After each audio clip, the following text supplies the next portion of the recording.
பெண்களுக்கு எதிரான குற்றங்களில் தலைநகர் டெல்லி முதலிடமும் மும்பை இரண்டாவது இடமும் பெற்றிருப்பதாக தேசிய குற்ற ஆவண அறிக்கையில் தெரிவிக்கப்பட்டுள்ளது.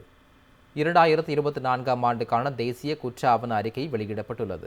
அதில் பெண்களுக்கு எதிரான குற்ற வழக்குகளில் பெருநகரங்கள் வரிசையில் தலைநகர் டெல்லி முதலிடத்தில் உள்ளதாக குறிப்பிடப்பட்டுள்ளது.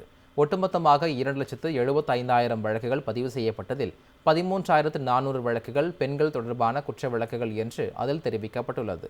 பெண்களுக்கு எதிரான குற்ற வழக்குகளில் மும்பை இரண்டாவது இடம் பிடித்துள்ளது. மேலும் நாடு முழுவதும் கடந்த 2024ஆம் ஆண்டில் 98,375 சிறுவர்கள் காணாமல் போயுள்ளதாகவும் இது முந்தைய ஆண்டை விட 8% அதிகம் என்றும் தேசிய குற்ற ஆவண அறிக்கையில் குறிப்பிடப்பட்டுள்ளது. குழந்தைகளுக்கு எதிரான குற்ற வழக்குகள் 1,87,000 உயர்ந்துள்ளதாகவும் சைபர் குற்றங்கள் 18% அதிகரித்து 1,01,928 வழக்குகள் பதிவாகியுள்ளதாகவும் அந்த அறிக்கையில் குறிப்பிடப்பட்டுள்ளது. பொருளாதார குற்றங்கள் 4.6% அதிகரித்துள்ளதாகவும் 2,14,000 பொருளாதார குற்ற வழக்குகள் பதிவாகியுள்ளதாகவும் தேசிய குற்ற ஆவண அறிக்கையில் தெரிவிக்கப்பட்டுள்ளது.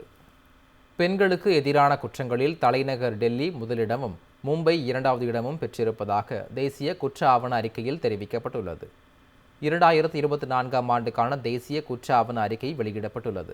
அதில் பெண்களுக்கு எதிரான குற்ற வழக்குகளில் பெருநகரங்கள் வரிசையில் தலைநகர் டெல்லி முதலிடத்தில் உள்ளதாக குறிப்பிடப்பட்டுள்ளது.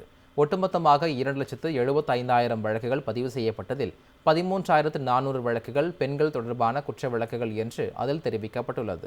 பெண்களுக்கு எதிரான குற்ற வழக்குகளில் மும்பை இரண்டாவது இடம் பிடித்துள்ளது.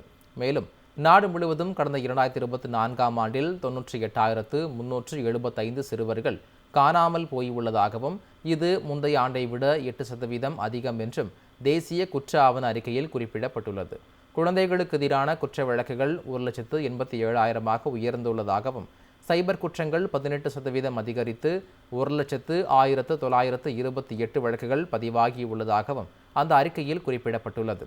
பொருளாதார குற்றங்கள் 4.6% அதிகரித்துள்ளதாகவும் 2,14,000 பொருளாதார குற்ற வழக்குகள் பதிவாகியுள்ளதாகவும் தேசிய குற்ற ஆவண அறிக்கையில் தெரிவிக்கப்பட்டுள்ளது.